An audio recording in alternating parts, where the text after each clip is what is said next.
Okay, so I know this topic really it hits home for so many people listening. We're tackling that moment, that really awkward universal moment of, conversational inadequacy. Ah, the mental traffic jam. Exactly. Where your brain just goes completely blank. Yeah. Usually at the worst possible time. It's like the dreaded buffering screen, isn't it? You're there, you want to talk, you actually have plenty to say somewhere inside, but then when it's your turn, the operating system just crashes. Right. The line goes dead. You're in a perfectly good conversation. Could be, just a quick chat with a coworker, or maybe something higher stakes, like a networking thing. And then poof, it's gone. You lose the thread. You're grasping for something clever, a witty remark or a relevant story. And the pressure just builds and builds until all you've got is that little awkward smile. And then you manage to say something like, so yeah. The sound of conversational defeat. It's painful. It really is. But our mission today, I think, based on this great stack of sources we looked at, social psychology, communication flow stuff, is really to give you a kind of survival kit. A survival kit. I like that. Yeah.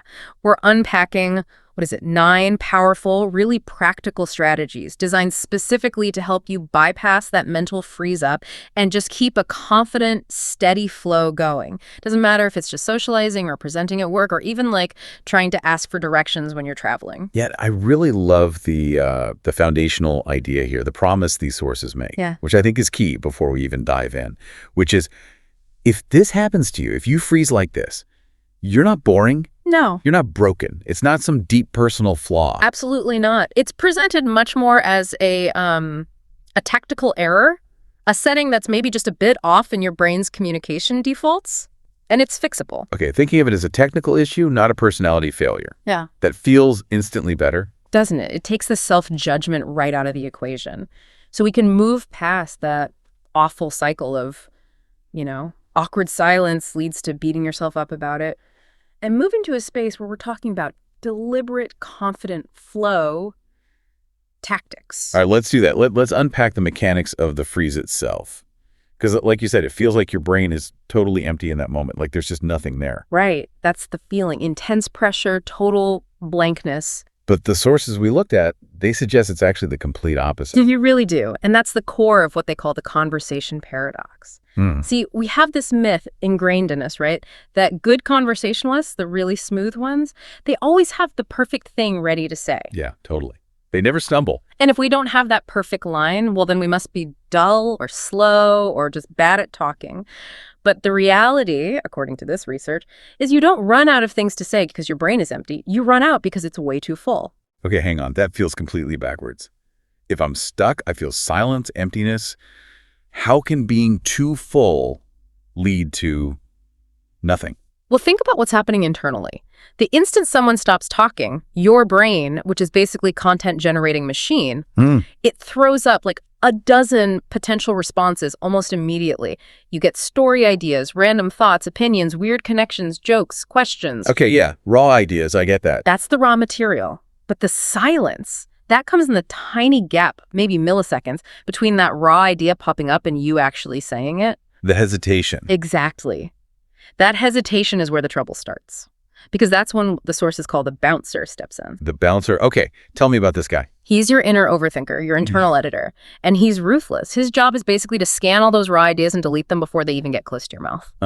And why is he doing that? Mostly driven by, social anxiety, perfectionism. He's looking at the raw thought and hitting it with these impossible standards. Right. I can almost hear him. Nope, that story's too weird. Too random. That opinion. Too basic. Everyone thinks that. That connection is just bizarre. They'll think you're an idiot. Yeah. It's that constant internal critique, like a filter running on every single thought. Okay.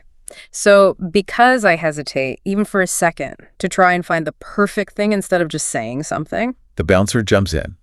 And those perfectly usable raw ideas, the stories, the weird thoughts that maybe only have a shelf life of 2 seconds in your mind, they just vanish. Poof.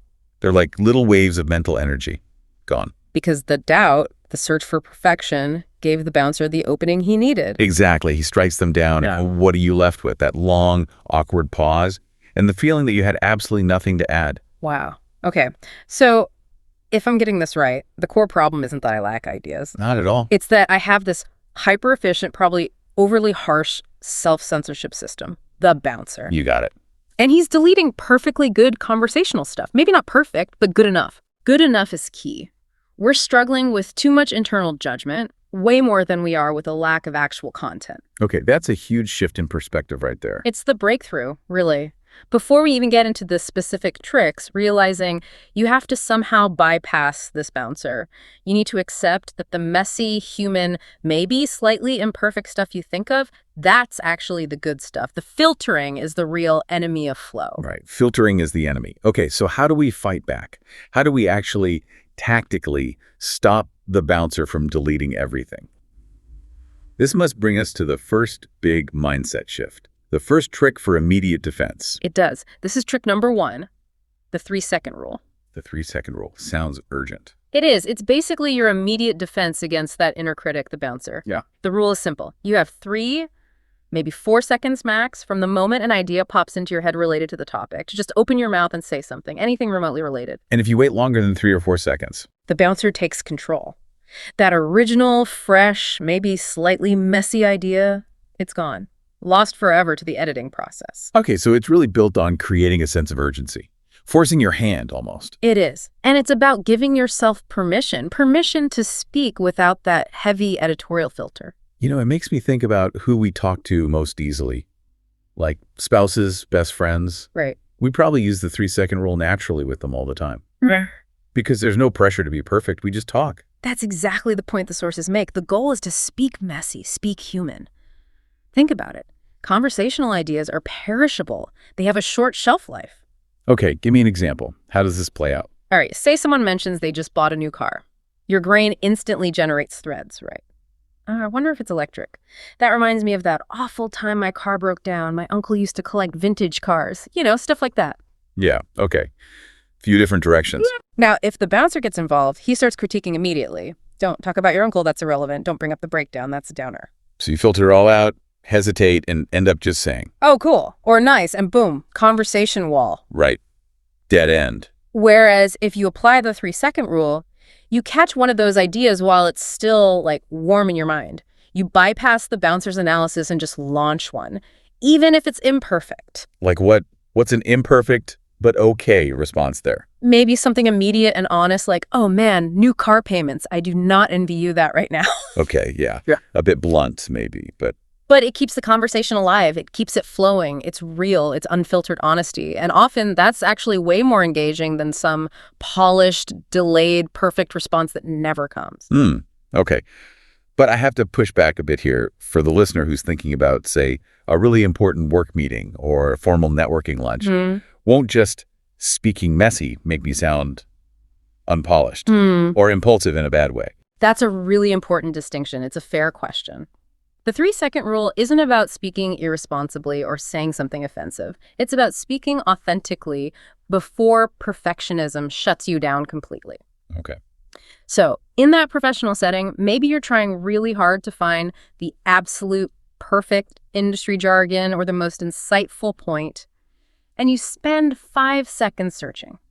In that 5 seconds, you might have lost your chance to contribute entirely. The conversation moved on. Right. The window closed. Exactly. The slightly messier version, using the 3-second rule, might just be saying, you know, that actually reminds me of the bottleneck issue we talked about last quarter.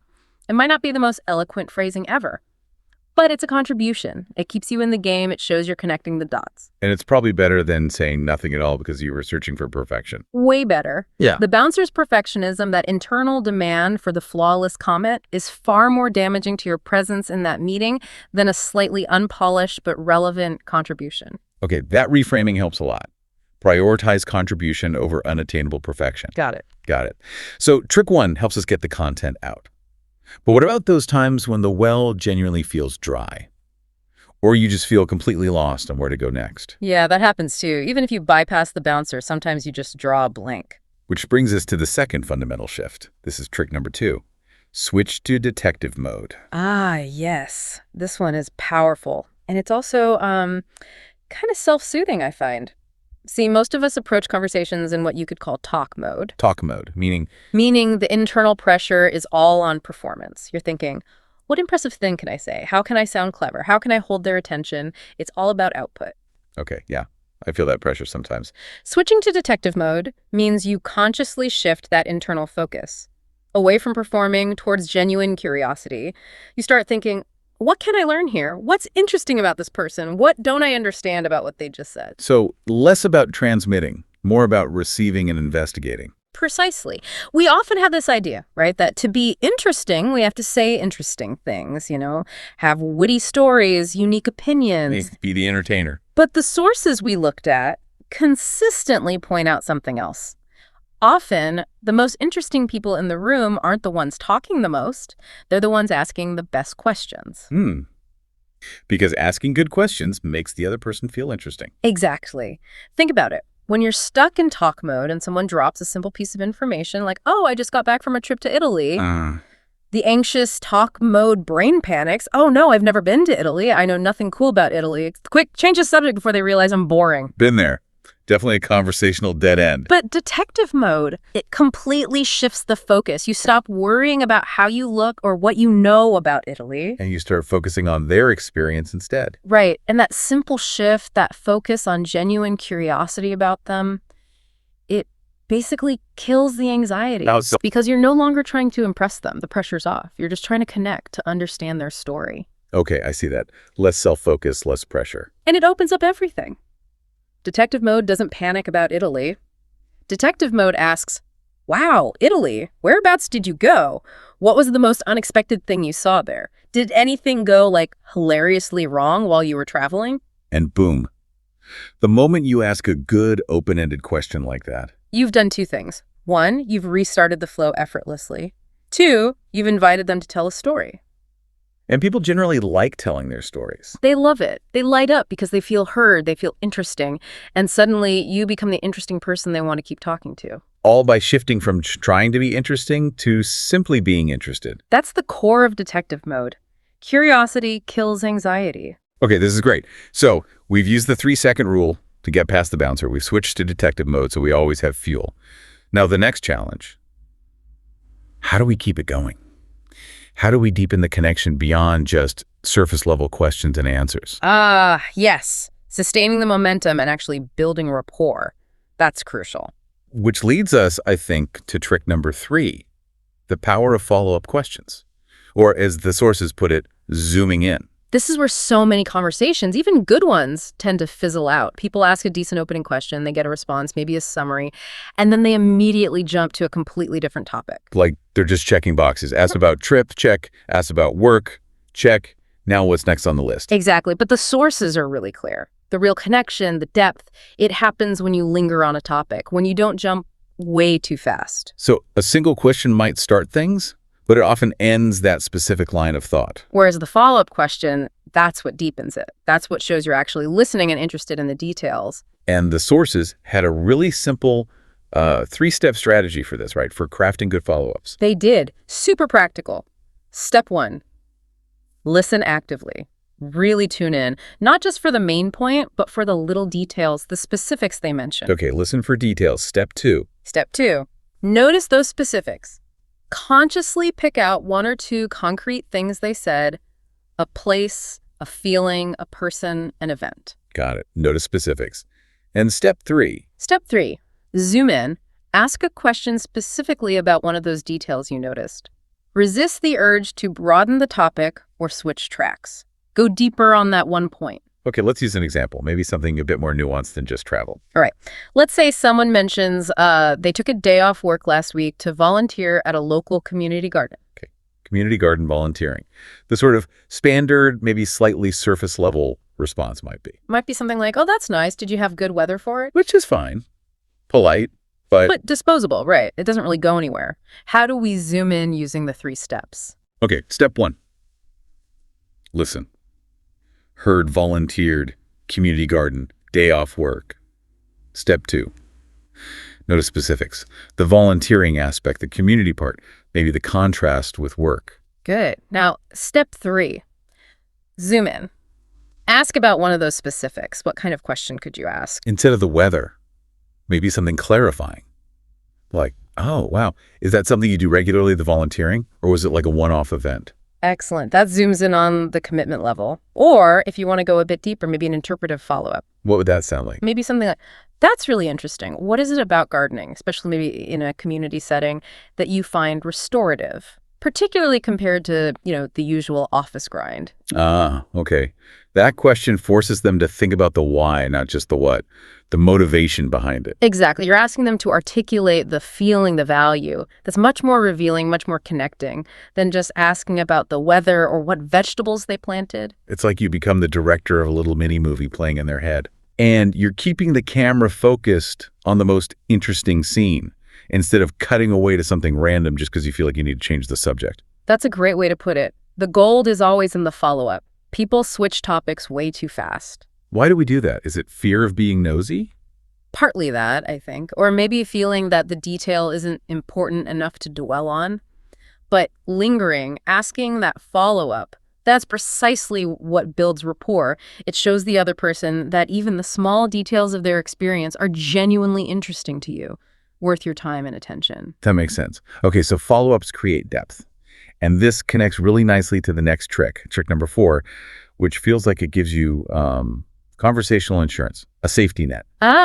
Conversation X-ray vision, or threading. Threading, yes. Explain what that is. Threading is basically an active mental skill. It's about training yourself to see all the potential paths a conversation could take based on what someone just said. You're not just hearing the main topic, you're noticing all the little side roads embedded in their statement. So one sentence can actually contain multiple starting points for follow-up questions or comments. Exactly. It turns one statement into potentially many opportunities. You're looking through the surface subject to see the underlying elements. Okay, how can we break this down for the listener?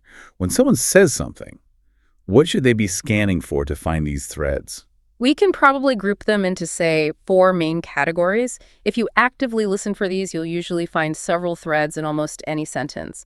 The categories are people involved, places mentioned, activities or facts stated, and crucially, the underlying emotions or motivations. People, places, activities, facts, emotions, motivations. Okay, let's use that rich example from the source material. Someone says, I went hiking in Colorado with my brother, but the weather was absolutely awful. Okay, perfect example. That one simple sentence. It's a conversational goldmine using our categories. Let's break it down.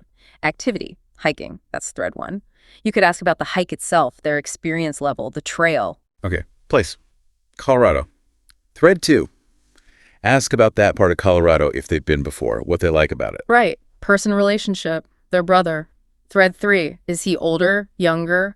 Do they hike often together? What's that relationship like? Got it. Fact condition, the weather. Thread 4, what made it awful? Rain? Snow? Was it unexpected? And finally, emotion experience, the awful experience itself.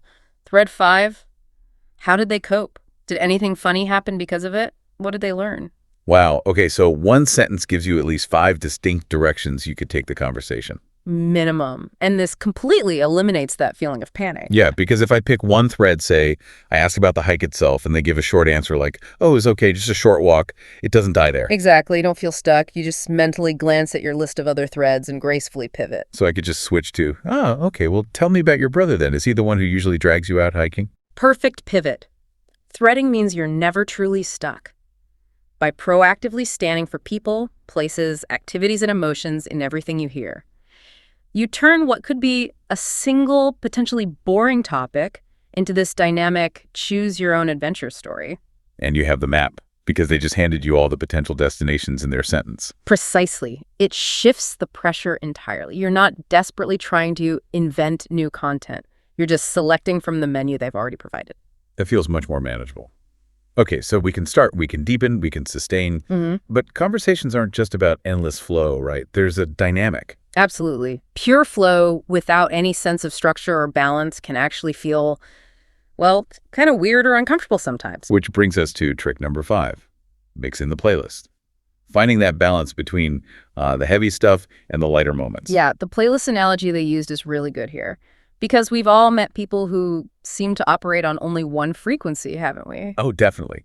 You get the small talk champion who literally never gets past the weather or how bad the traffic was. Right. Or on the other end, you get the instant philosopher who, 5 minutes after meeting you, asks about your deepest childhood trauma. Whoa, yeah.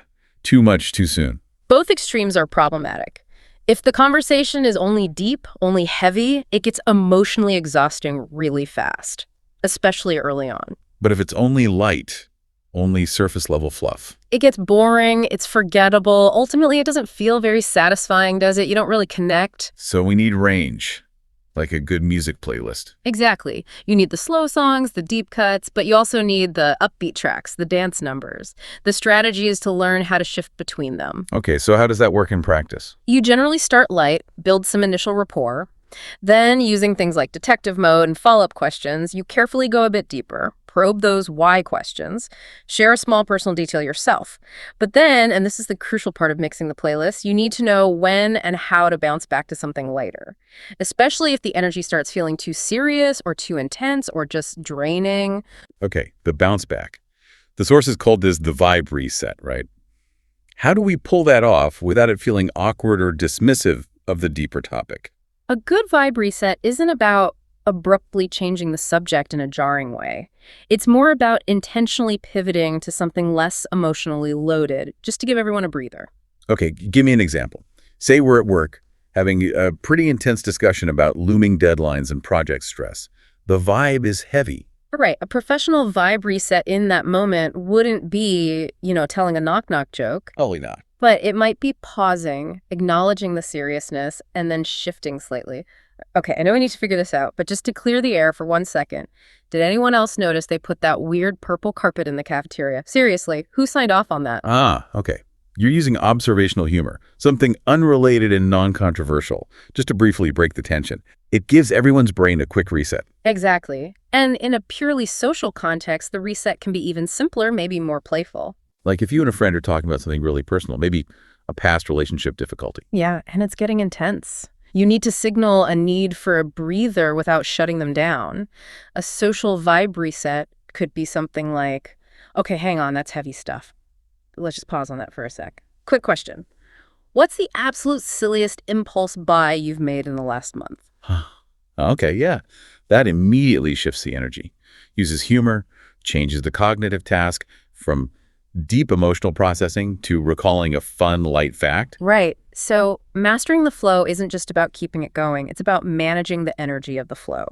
You're like the DJ, reading the room, knowing when to drop a slow jam and when to pick the tempo back up. Guiding the energy, calibrating the emotional thermostat. I like that. It shows conversational leadership, really. Keeping it interesting, keeping it real, but making sure it doesn't become a slog or just an emotional dump. Okay, that's 5 really robust, proactive strategies. But let's be real. Sometimes, despite our best efforts, The brain just freezes. yeah, it happens to everyone, right? Yeah. Even the best talkers hit a wall sometimes. Maybe you're tired, maybe there's a lot of noise, maybe you just suddenly feel self-conscious. Absolutely. External factors, internal glitches. Yeah. The freeze is inevitable sometimes. So when your brain just decides to take an unscheduled vacation mid-sentence, you need, immediate first aid. Conversational CPR. Pretty much. Yeah. Which brings us to trick number 6, mind blank recovery techniques. And the first step to resilience here is just acknowledging that, yeah, freezing will happen sometimes. It doesn't mean you failed. It just means you need a quick rescue trick. Okay, what have we got in the first aid kit? The source has mentioned 2 main ones. 2 really simple, almost subconscious tricks to just break the tension without letting panic set in. The first one sounds almost too simple. It's called the environment scan. It really does sound basic, but it's incredibly effective. It's a grounding technique. See, when your brain locks up, often your focus has turned completely inward, right? You're just feeling the pressure build inside. Yeah, you're lost in your own head. The environment scan forces you to break that internal loop. You physically, deliberately look away for a second, look around the room, the space you're in, and you say something, literally anything observational about your immediate surroundings. Okay, so if I'm at a party talking to someone and I completely lose my train of thought, forget their name, forget what we were talking about, total blank.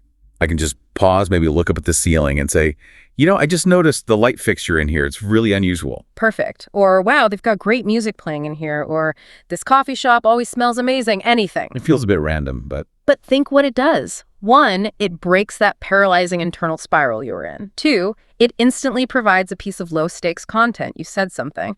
And 3, it hands the other person a completely fresh, easy thing to respond to. Oh yeah, the music is good, isn't it? Boom. Tension broken. Flow reset. all disguised as a simple observation. Okay, I can see how that works. Neat trick. What's the second rescue technique? The second one is the callback, or the rewind, you could call it. Ah, I like this one because it feels like it uses something you've already done. Exactly. It leverages the active listening you were hopefully doing earlier in the conversation. The callback simply means you deliberately return to something the other person said a bit earlier. Could be minutes ago, could be moments ago. And the benefit is twofold, right? It restarts the chat naturally. And crucially, it shows the other person you were actually listening before. You remembered what they said. Which makes them feel good. Yeah. Validated. Hugely validating. It really boosts rapport when someone realizes you retained a detail they shared earlier. So if my brain goes blank now, but 5 minutes ago we were talking about their stressful new project at work, I can just pause and say, wait, hang on. I completely lost my thought there for a second. Let me rewind. You were mentioning that tricky project deadline earlier. How's that going? Did you manage to figure out the staffing issue? Seamless. Totally seamless recovery. You acknowledge the glitch honestly, which is humanizing, but you immediately redirect the conversation back to a known established topic from their world. No panic necessary. Just scan the room or rewind the tape. Got it. Don't panic, just pivot. Okay, but what about preparing for situations where you know you might be prone to freezing?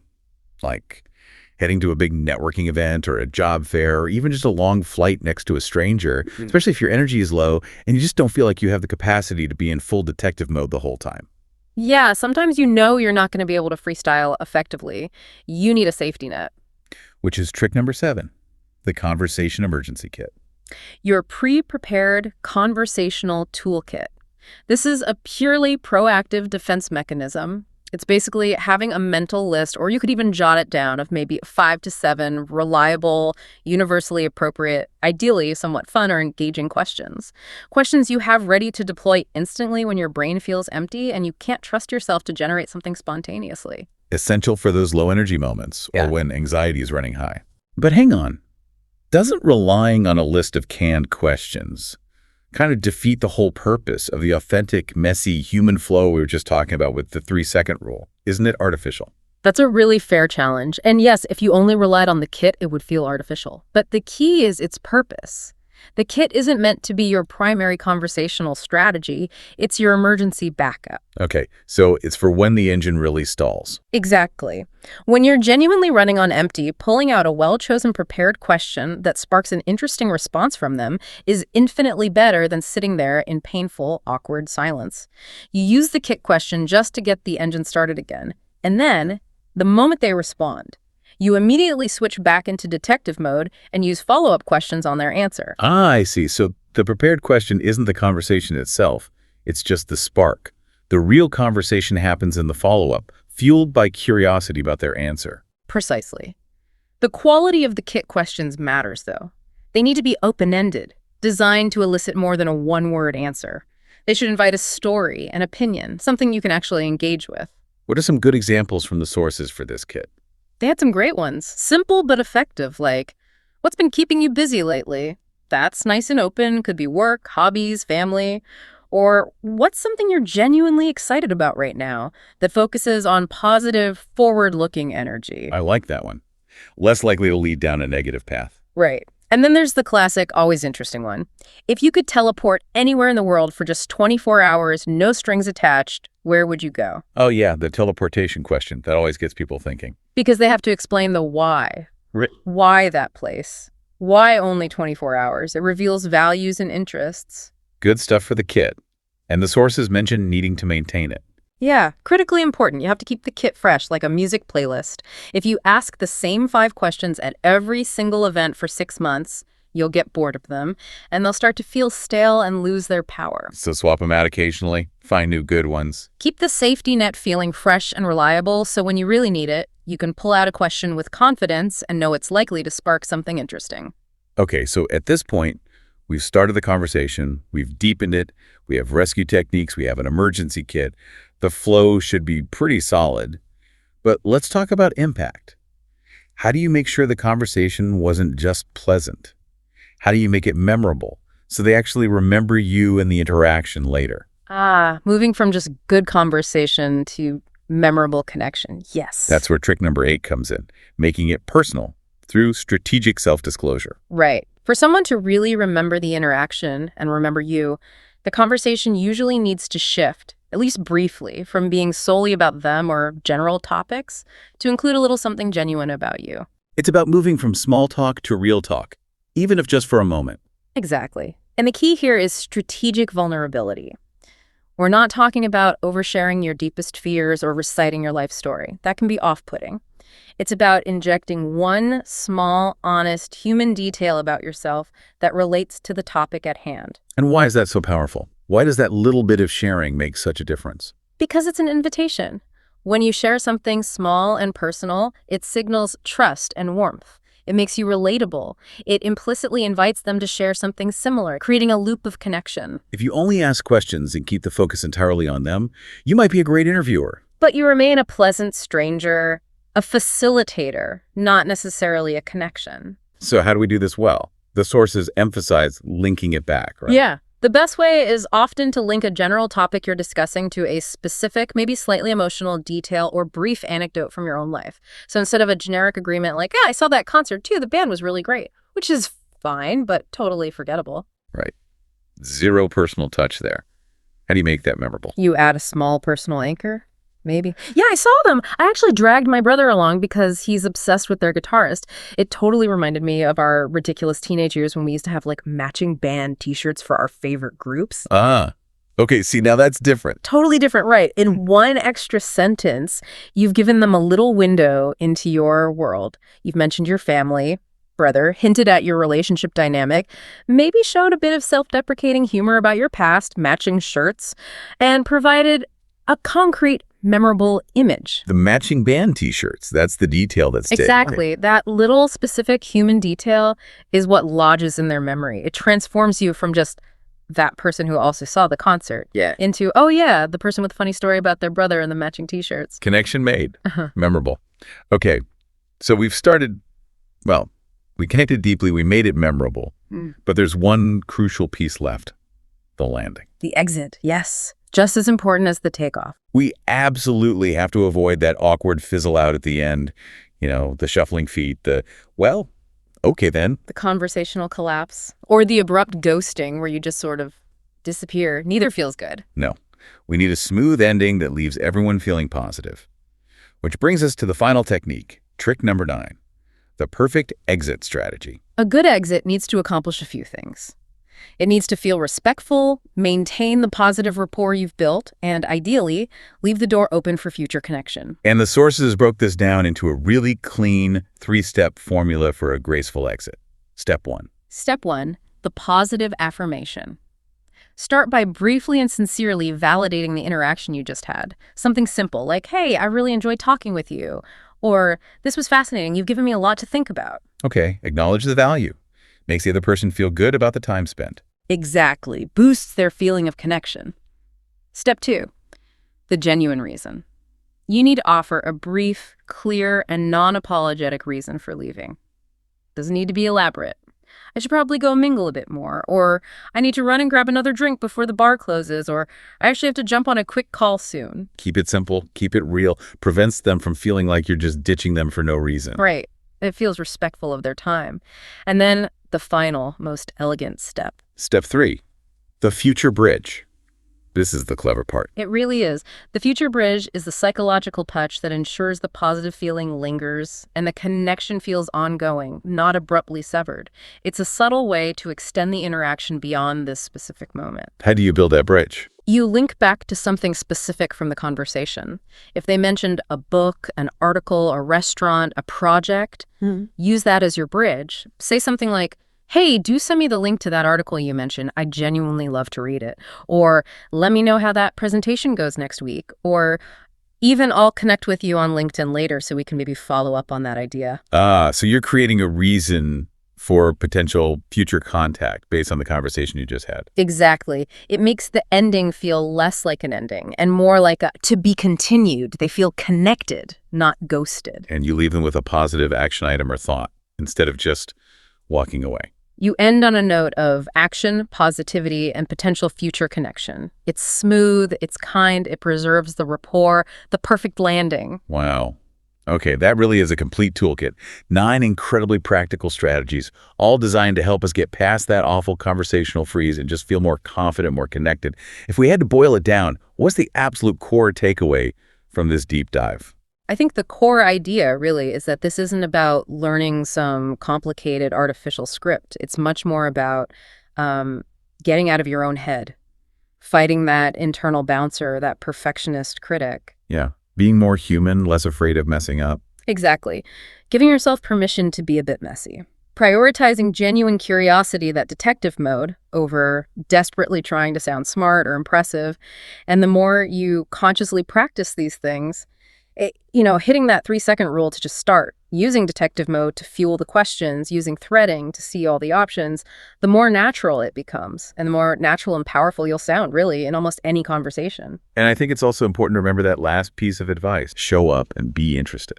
Which actually leads perfectly into that final provocative thought we wanted to leave everyone with, tying back to that core mindset shift. Right, go for it. If the sources are right and genuine curiosity really does kill anxiety in conversation, if switching from talk mode, trying to impress, to detective mode, trying to understand, is that powerful for smoothing out social interactions, then the question to mull over is, what other areas of your life, completely outside of just talking to people, could benefit right now from that same fundamental shift? Where else are you stuck in talk mode, feeling anxious, needing to prove yourself, focused on performance? And what might happen if you consciously switch to detective mode in those areas too, focusing instead on just learning, connecting, understanding the bigger picture? That's a really interesting thought to chew on, applying detective mode beyond just conversations. Something to consider. Keep seeking knowledge, keep growing, and definitely keep the conversation flowing.